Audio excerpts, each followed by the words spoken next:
इस्लामाबाद ਨੂੰ ਆਈ ਐਫੈਕਸ ਸੋਹਣਿਆਂ ਦੇ ਉੱਤੇ ਲੱਗੇ ਕਰੇਗਾ ਟੈਕਸ ਆਸ਼ਕਾਂ ਦਾ ਆਪਾਂ ਇੱਕ ਫੋਰਮ ਬਣਾਉਣਾ ਏ ਆਜੋ ਆਜੋ ਆਜੋ ਜਿੰਨਾ ਟੈਕਸ ਬਚਾਣਾ ਏ ਆਜੋ ਕੁੜੀਓ ਹਾਣ ਦਿਓ ਕਰ ਲੋ ਸਾਨੂੰ ਜੁਆਇਨ ਕਰਦੇ ਨੀ ਪੇਪਰ ਸਾਈਨ ਕੁੜੇ ਨੀ ਕਰ ਲੈ ਨੀ ਸਾਨੂੰ ਜੁਆਇਨ ਆਜਾ वेलकम बैक जियो पाकिस्तान। आजा नहीं पहचा साइकिल पे ये सोफे पे बैठे हुए फिलहाल और हम बड़ा एंजॉय कर रहे हैं अबरार हक के साथ। अबरार बड़े मजे मजे के आपने गाने बनाए, पीतो बनाया, आजा नहीं पहचा साइकिल पे बनाया, मजाजन बनाया। क्या आप थोड़ा स्लो की तरफ आ गए हैं, टेम्पो चेंज कर दिया है, थोड़ा अगली एल्बम पे काम हो रहा है? बहुत सारे सवाल हैं। ये बड़ा डिसेंट सवाल इसने यहाँ आके पूछा है। जो ऑफ द एयर पूछ रहा था, क्या कह रहा था कि आप शरीफ हो गए हैं, क्या बात है? नहीं, बड़े हो गए बड़े हो गए बड़े हो गए। हाँ, शरीफ वाला मैंने बोला था। बात यह है कि वो हर एज में वो गाने अच्छे लगते हैं उस हिसाब से। वैसे तो वैसे अगली एल्बम में फिर एक चीज़ फेंक दी है मैंने, और आ रही हैं एक दो मज़े मज़े की चीज़ें। लेकिन ये कि जो इंस्पायर चीज़ें बंदे को करती हैं वही बंदा लिखता है। तो अभी पोइट्री उस तरह की आ रही होती है, क्या करें, आमद पे है बेसिकली। सर जलाएंगे रोशनी होगी उस उजाले में फैसले होंगे, उस टाइप की। या सर उठा के देश में चलने का मौसम आ गया, उस चीज़ ने डोमिनेट किया हुआ है समहाउ। मतलब आजकल जो है वो इमोशनल मतलब आजकल जो है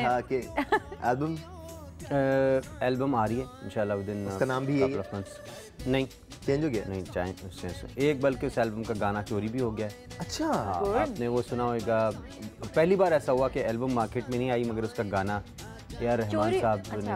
गुड, ये तो अच्छी बात है ना, मतलब कामयाबी। आई अप्रीशिएट। मैं तो और वो कौन सा गाना है जो चोरी? एक लाइन उसमें से इत्थे रख, आपने शायद सुना होगा उनका, ये बाकायदा चोरी हुआ है या ऐसे वहाँ पे भी आमद हो गई होगी? हुआ ये था कि मेरा एक दोस्त है कनाडा में, वो भी सरदार बरादरी से हैं, मेरे बड़े अच्छे दोस्त हैं। तो वो उस बेचारे ने मासूमियत में वो गाना लेके बॉम्बे में जाके वहाँ उसका म्यूज़िक बनाया था। तो वहाँ से वो गाना स्टूडियो से आउट हुआ। ये एक नॉर्मल सी चीज़ है, और लेकिन चले कोई नहीं। वो एक लाइन ही होती है, जैसे बिलो दे घर है, अगर उसमें से वो लाइन निकाल दें आप तो फिर वो गाना मुझे हिट करके दिखा दें, वो मुश्किल होता है। फिर वो एक लाइन जो 5 लाइन होती है, वेरी वेरी इंपॉर्टेंट। तो ये बनते रहते हैं इस तरह के गाने। तो एल्बम इंशाल्लाह with in couple of months, जब भी मैं रिलीज़ करने लगता हूँ सैलाब आ जाता है, ये कुछ ऐसा आ जाता है। तो इस अभी जो है उम्मीद है इंशाल्लाह अल्लाह खैर करे। एक कॉलर भी हमारे साथ मौजूद है, राशिद ने कॉल की है फुजैरा से। राशिद अस्सलाम वालेकुम, जियो पाकिस्तान। वालेकुम सलाम सर, कैसे हैं? ठीक ठाक है? बिल्कुल ठीक ठाक। राशिद क्या बात करना चाहेंगे अबरारुल हक से? जी, सबसे पहले मैं अबरार भाई को अस्सलाम वालेकुम कहता हूँ। वालेकुम अस्सलाम। और सर कैसे हैं? ठीक ठाक है आप? अल्हम्दुलिल्लाह, आप ठीक हो? बहुत खुशी, हाँ अल्हम्दुलिल्लाह, बहुत खुशी है कि कोई नारोवाल का भी आकर जियो पर बैठे हैं, क्योंकि मैं खुद नारोवाल का हूँ।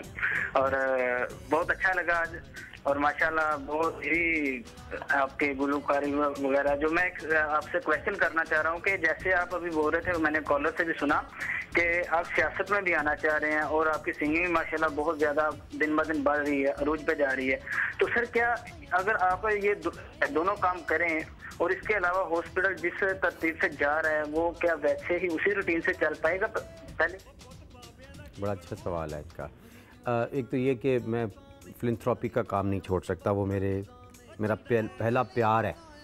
और जो शुक्र अल्लाह ताला ने मुझे मौका दिया सिंगिंग के ज़रिए कि लोग जानने लगे अल्हम्दुलिल्लाह, उन्होंने मुझे डोनेट किया वो 1 अरब की मालियत का हॉस्पिटल। तो इसको नारोवाल के हॉस्पिटल की फ़िक्र पड़ गई है कि उसको इंशाल्लाह कुछ नहीं होगा। हम उस तरह के और कई हॉस्पिटल्स बनाएंगे। देखें, जब आप पॉलिटिक्स में आते हैं और अल्लाह ताला अगर आपको अपॉर्चुनिटी दे दे एक बार, तो आपके एक कलम से, एक छोटी सी पॉलिसी चेंज करने से करोड़ों लोगों की ज़िंदगियों पे असर पड़ते हैं। सही बात है। ठीक है, एक नया इंजेक्शन दरियाफ्त होने से अरबों रुपए की जो आप मेडिसिन बाहर से इंपोर्ट कर रहे होते हैं वो आप रोक लेते हैं, आपका अरबों खरबों डॉलर बच जाता है एक रिसर्च शुरू करने से। तो आपको वो हज़ारों मौके वहाँ बैठ के मिलते हैं। अगर नीयत आपकी सही हो तो आप एक ह्यूज वे में काम कर सकते हैं, उधर अगर अच्छे लोग कॉम्पिटेंट नीयत वाले बैठे हों तो इसलिए जो हेल्थ सर्विस डिलीवरी है या एजुकेशन है, ये तो प्रायोरिटी होनी ही चाहिए हमारे कौम की।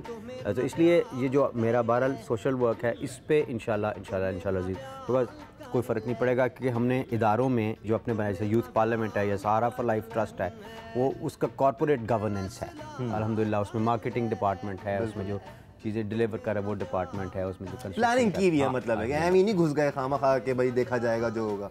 लोग मुल्क भी तो चलाते हैं सारे डिपार्टमेंट। नवीद खान ने फेसबुक पे एक मैसेज किया है, वो कहते हैं we are fed up of politicians, Ibrar why don't you join Imran Khan, Naveed कह रहे हैं you both are ideal for Pakistan and really youth representatives. जज़ाकल्लाह, थैंक यू वेरी मच, इसको मेरी तरफ से, और इंशाल्लाह देखें let's hope for the best कि कहाँ हम जाते हैं। इंशाल्लाह उम्मीद है कि लोगों को बुरा नहीं लगेगा। अच्छा नहीं बिल्कुल से। अच्छा हम लोगों का आज का मौजूद जो था वो ये था कि पाकिस्तान का जो ब्रेन है वो ड्रेन हो रहा है, मुल्क से बाहर चले जाते हैं और फिर वहाँ से वापस नहीं आते। हम उनको कतन गलत नहीं कह रहे क्योंकि जाहिर सी बात है उनकी अपनी प्रॉब्लम्स होती हैं, हमारे अपने मौके नहीं है। आप यूथ के साथ काम कर रहे हैं, यंगस्टर्स के साथ काम कर रहे हैं, आपको पहले के यंगस्टर्स में और आजकल की जो हमारी नई नस्ल है उसमें क्या फ़र्क नज़र आता है, कितना ज़्यादा डेडिकेशन दिखता है हमारे मुल्क के लिए? देखें जो लोग गरीब है ना, इसमें जो गुर्बत होती है वो आपसे ईमान भी छुड़वा लेती है, जो भूख होती है, और मुहब्बे वतनी बड़ी दूर की बात है। सही बात। आप किसी को निवाला ना दें और आप एक्सपेक्ट करें कि ये सारी उम्र यहीं गुजार देगा, उसको जैसे ही अपॉर्चुनिटी मिलेगी भाग जाएगा बेचारा, ठीक है। और मैं कहता हूँ अपॉर्चुनिटीज़ अवेल भी करनी चाहिए। हमारा फ़र्ज़ पाकिस्तान में अपॉर्चुनिटीज़ क्रिएट करना है, लोगों को खाना खिलाना नहीं है, ये हमारे से मुराद है हमारी हुकूमत का, हमारा नहीं। तो वो अपॉर्चुनिटीज़ मिलती कोई नहीं है उन लोगों को, तो उनसे फिर गिला भी हमें नहीं करना चाहिए, तक क्यों चले जाते हैं। दूसरा जो वहाँ पे तालीम हासिल करने के लिए जाते हैं तो ज़रूर जाना चाहिए और इस सोच के साथ कि वो वापस आए, और we must try to inculcate the spirit of nationalism among all those जो जा रहे होते हैं। वालिदैन का फ़र्ज़ है कि उनको बताएं, जैसे मैं पहले कह रहा था पाकिस्तान की रट लगाएं। अब मैं नहीं जाऊंगा सारी ज़िंदगी कभी भी, अगर मैं इस प्रोफेशन में ना होता फिर भी ना जाता, क्योंकि मुझे पता है कि मैंने पाकिस्तान को सर्व करना है। तो इसी तरह उनको जाना नहीं चाहिए, मगर वो जाना चाहते हैं नौजवान, जिन लोगों को एक अपॉर्चुनिटी मिली और जिन लोगों को वो रोज़ी फ्यूचर दिखता है। और फिर अयूब खान के ज़माने में देखें जो समंदर पार पाकिस्तानियों ने पैसा भेजा था, उसकी वजह से आपका बैलेंस ऑफ पेमेंट तारीख़ में पहली बार शुरू हुआ था। कुवैत के और दीगर इलाकों के जो पाकिस्तानीज़ थे वहाँ पे उन्होंने फॉरेन रेमिटेंसेस भेजी थी, तो एक लिहाज से वो अच्छा भी होता है कि आप अब ब्रेन ड्रेन की अगर आप बात कर रही हैं, जाहिर है कि वो एक ख़तरनाक चीज़ है कि वो वहाँ चले जाते हैं, बिकॉज यहाँ इंस्टीट्यूशंस नहीं होते, तो एक चीज़ दूसरी को सपोर्ट कर रही होती है उनको ले जाने के लिए। तो अगर यहीं पे इंस्टीट्यूशन आप डेवलप कर लेंगे, बहुत सारे मेरे अमेरिकन डॉक्टर्स दोस्त वापस आना चाहते हैं मगर वो इंस्टीट्यूशन यहाँ पे नहीं है। कैंसर हॉस्पिटल है तो वो एक है, लीवर ट्रांसप्लांट का हॉस्पिटल तो करेंगे क्या? लीवर ट्रांसप्लांट का हॉस्पिटल हमने बनाने के लिए दरख्वास्त दी हुई है, गवर्नमेंट अल्लाह करे हमें जल्दी ज़मीन दे दे, पिछले 5-6 सालों से। तो अभी तो आप खुद आ जाएंगे ना, खुद ले लीजिएगा ज़मीन। नहीं, इतने PhDs आएंगे तो यहाँ पे कोई अपॉर्चुनिटी भी तो नहीं। कोई और कॉल है हमारे साथ? बिल्कुल, एक कॉलर हमारे साथ है, देखते हैं हमारे साथ कौन है और वो कहाँ से कॉल कर रहे हैं। जी यासीन है हमारे साथ लाहौर से। यासीन अस्सलाम वालेकुम, जियो पाकिस्तान। अस्सलाम वालेकुम जी, जियो पाकिस्तान। यासीन फटाफट आपका सवाल आ जाए तो अच्छा हो जाएगा। मेरा ये सवाल था इब्रार भाई से कि जिस तरह आसिफ असलम ने और जिस तरह अली जफर ने मूवीज में काम किया, कि आपको भी इस तरह करना चाहिए कि नहीं? ठीक है यासीन, बहुत शुक्रिया आपका। अच्छा जी, आप फिल्मों में आने का इरादा है, लेकिन एक ब्रेक ले लें पहले, उसके बाद फिर आपका जवाब लेंगे। तो आप हमारे साथ रहेगा जियो पाकिस्तान में, बहुत सी बातें करने भी बाकी है और बच्चा पार्टी आपके लिए है अंडे का फंडा। Stay with us, Geo Pakistan.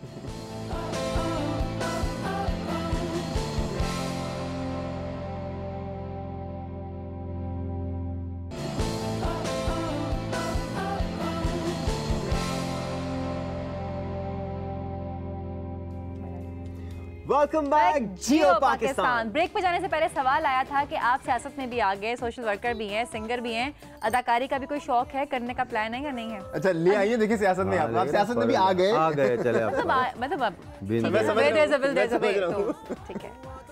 देखें जी, जो अदाकारी है मुझे लगता है कि मैं कर सकता हूँ। ओह गुड है, सीरियसली, और बहुत से अच्छी कर सकता हूँ मैं, लेकिन मैं करता नहीं हूँ। मेरा दिल नहीं चाहता। एक काम बड़ी मुश्किल से कर रहा हूँ, इससे ज़्यादा और क्या करूँ। मेरा ख्याल है सिंगिंग जो है बाय इटसेल्फ, और ये भी अब बिल्कुल इख्तिताम पजीर होने वाला है। मेरी बीवी कई बार मुझसे पूछ चुकी हैं, आपने वादा किया था कि शादी के बाद छोड़ दूँगा और अभी तक आप नहीं छोड़ रहे हैं। तो मैं एक एल्बम लास्ट मुझे निकाले दो एल्बम। अबरार, एक्टिंग का आपने जिक्र किया, हमें बिल्कुल पता है, मैंने तो देखी हुई भी आपकी एक्टिंग। अच्छा? YouTube पे आपका एक क्लिप है, भट्टी साहब हैं कोई आपके दोस्त बहुत अच्छे, कहाँ से लिंक निकाला है इसने ना भट्टी साहब तक। इतने अच्छे एक्टर है, प्रूव हुआ है मेरे ऊपर। तो प्लीज भट्टी साहब एक दफा हो जाए तो मजा हो जाएगा। भट्टी साहब तो पूरे कैरेक्टर हैं और मुझे पता चला कि हमारे इस प्रोग्राम के प्रोड्यूसर भी भट्टी साहब जी, बिल्कुल वो भी कैरेक्टर है। अगर वो ऑफेंड हो गए तो फिर कोई मैं तो जब कभी कॉन्सर्ट में मेरा कोई म्यूजिशियन की जैसे गिटार की तार टूट गई या ऐसा कुछ हो गया तो फिर मैं लोगों को जोक्स सुनाता हूँ वक्त गुजारने के लिए। उनको नहीं पता चलता, लेकिन अब पता चल जाएगा उनको। तो फिर मैं भट्टी साहब की किस्से सुनाता हूँ। वो बड़ी एक इंटरेस्टिंग सी पर्सनालिटी है और बड़े दबंग किस्म के आदमी हैं, वो डॉन टाइप आदमी है। हाँ, और वो एक बार हमारे दोस्त ने फ़ोन किया उनको, तो कहने लगा भट्टी साहब आप किधर हैं? कहता है बिस्मिल्लाह खान साहब मैं 5 मिनट तक अपने भाई को फ़ोन कर रहे, फिलहाल मैं फायरिंग दे विच फायरिंग के दौरान फ़ोन उठा लिया था उसने। अगर कहना मैं 5-10 मिनट तक अगर मैं बच गया तो फ़ोन करना। इस तरह का वो आदमी है और वो बहुत सारे जोक्स हैं। मतलब भट्टी साहब के साथ तो आधा घंटा बैठ जाएं तो 2-3 आप उसमें से जो लोग सुनना चाहते हैं बहुत सारे, वो ये कि उनके बड़े भाई CM के एडवाइज़र बन गए तो मेरे पास आए भट्टी साहब, चलो साहब तुम खाना खुआने वास्ते लेके चलिए। तो अपनी पिजरों में बैठ के जा रहे थे। उस ज़माने में मोबाइल फ़ोन्स नए नए आए थे, वो बड़े बड़े वाले जो थे। हाँ, तो पीछे वाली गाड़ी ने हॉर्न दिया तो भट्टी साहब ने फ़ोन उठा लिया, हेलो। सीरियसली हाँ, मैंने कहा भट्टी साहब वो पिछली गड्डी का हॉर्न सी कहता इधर भी हॉर्न से किस्म दा फोन दी बैल होंगी है, कहता यार तू ब्रिके से चला जाना। उन्होंने रेहान फ़ोन मिला तो एक दोस्त को फ़ोन मिलाया, मैंने कहा बिजी आ रहा है, आ रहे मेरी गल करा। मैंने कहा बिजी आ रहा है मतलब मसरूफ़ है यार तेन मसरूफ, मैं खुद मिलाया तो गलत मिला दिया होगा, आगे टेप लगी हुई। The number you have dial is time please suspend it for the service please dial later. तो अंग्रेजी सुन के ना घबरा गया एकदम से, कहता है तू गल कर, मेरा ख्याल है ओदी सिस्टर बोल रही। कौन बोल रहे? मेरा ख्याल है ओदी सिस्टर बोल रही। भट्टी साहब तुसी ग्रेट हो।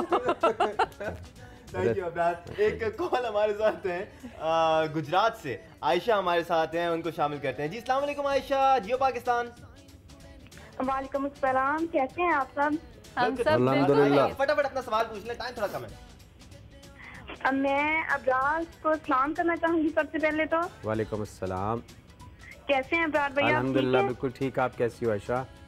शुक्र है अल्लाह का। मैं आपसे ये क्वेश्चन करना चाहती हूँ अबरार भाई कि आपने पॉलिटिक्स को ज्वाइन किया है, तो आप चूंकि यूथ एम्बेसडर हैं हमारे, तो मैं आपसे ये पूछना चाहती हूँ कि आप यूथ के लिए क्या सोच के आए हैं पॉलिटिक्स में? हाँ, यानी आप हमारे लिए ऐसा क्या करेंगे कि हम आपके पीछे चलें, आपको वोट करें और मतलब आपकी पैरवी करें? इसके अलावा आपका आज का चूंकि टॉपिक भी यही है कि यूथ हमारी जो है वो बाहर क्यों जा रही है, तो मैं आपसे ये पूछूंगी कि आप पाकिस्तान में ऐसा क्या करेंगे, ऐसी कौन सी तब्दीली लाएंगे कि यूथ जो है वो बाहर ना जाए, पाकिस्तान में रहे? ठीक है आयशा, मुझे मुख्तसर से इसका जल्दी से जवाब दे दे कि बच्चे है कि आयशा देखिए उसकी बात में मुझे जो अच्छा लगा ना कि वो सोच रही है, उस बारे में हम बात कर रहे हैं। यूथ के बारे में आयशा हज़ारों काम हो सकते हैं। मैं कहता हूँ जो एक चीज़ आप दिला सकते हैं इस वक्त नंबर 1 पे, वो है होप और यूनिटी। उसके बाद हज़ारों काम है जो हमें मिल के करने हैं, वो एक तवील लिस्ट है, उसकी हम डिटेल में नहीं जाना चाहते। लेकिन पहली बात यह है कि मुहब्बे वतनी और होप पैदा कर ले और यूनिटी पैदा कर ले। जब एक प्लेटफॉर्म पे सारे जमा हो जाएंगे तो फिर 1001 काम हैं जो हमें मिल के करने हैं। सारे डिपार्टमेंट्स के अंदर चेंज लेके और बिलखुसूस नौजवानों की तालीमी जो सलाहियत है उनको एक तरह की तालीम पूरे पाकिस्तान में, उसके लिए मेरे पास एक बड़ा ज़बरदस्त प्लान है। कई चीज़ें हम डिस्कस कर सकते हैं लेकिन बहुत लंबी हैं। ठीक है, हम ये चीज़ें बिल्कुल डिस्कस करेंगे, आपको एक और प्रोग्राम में हम दावत देंगे ताकि बहुत तफसील से बात हो। जैसा से अबरार ने अभी थोड़ी देर पहले कहा था कि खेल खेल में हमें सारे काम कर लेने हैं, तो खेल खेल में ही हम अपने बच्चों को भी कुछ दिखाना चाहते हैं जो कि काफ़ी देर से इंतज़ार कर रहे हैं। तो हम दिखाते हैं अंडे का फंडा।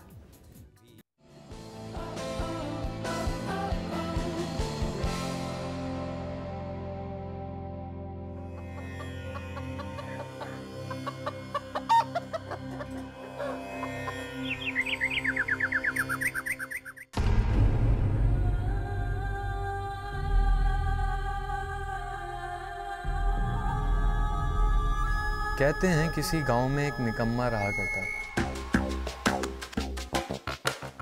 नाम तो उसका बब्बन था, मगर गांव वाले उसे बब्बन बकरी के नाम से पुकारा करते थे।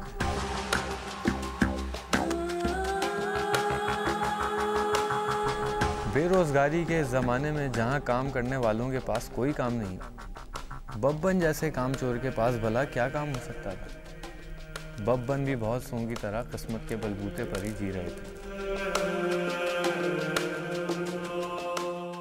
बिल्ली को ख्वाब में चीचड़े नजर आते हैं, मगर बब्बन जागते में ख्वाब देखता था तो उसको भुनी हुई मुर्गी ही नजर आती थी।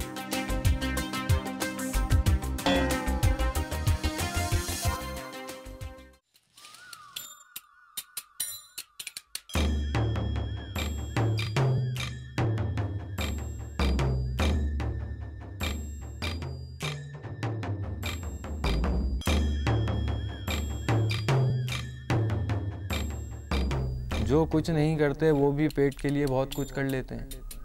बब्बन भी पेट के लिए दिन भर फंदा लगाए डोरी थामे बैठा रहता, और जूं ही टोकरे के नीचे पड़े दाने को खाने कोई मासूम चिड़िया या कबूतर आता तो बब्बन डोरी खींचकर उसको टोकरी में कैद कर लेता। बाद में वो मासूम कैदी ही बब्बन के पेट की आग बुझाता।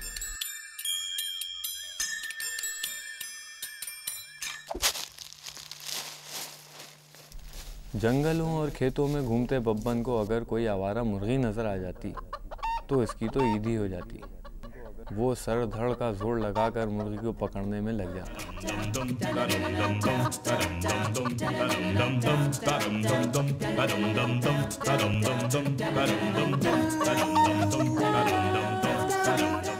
आज हाथ आने वाली मुर्गी कुछ अनोखी है। इससे पहले बब्बन ने जंगल में कभी ऐसी मुर्गी फिरते नहीं देखी थी।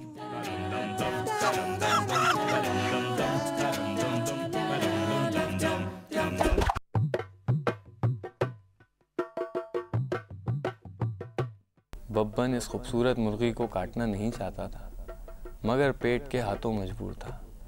बहुत सोच विचार के बाद बब्बन ने फैसला किया कि पेट से ज़्यादा कुछ अहम नहीं। मुर्गी की खूबसूरती को भूलकर पापी पेट का ख्याल करना ही बब्बन के नज़दीक अक्लमंदी ठहरा।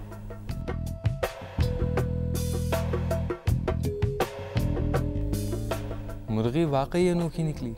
इसने पहले ही दिन अंडा दे दिया, वो भी खालिस सोने का अंडा।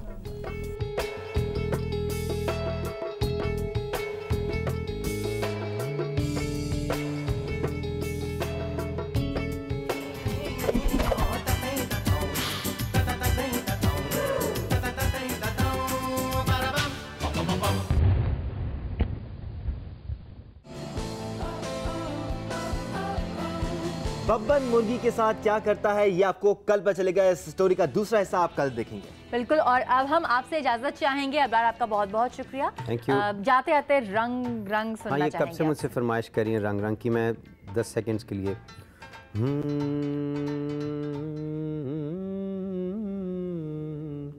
रंग रंग तेरे रंग रंग मौला रंग रंग तेरे रंग तेरे रंग रंग तेरे रंग रंग ये रंग रंग मौला रंग रंग तेरे रंग रंग तेरे रंग रंग तेरे रंग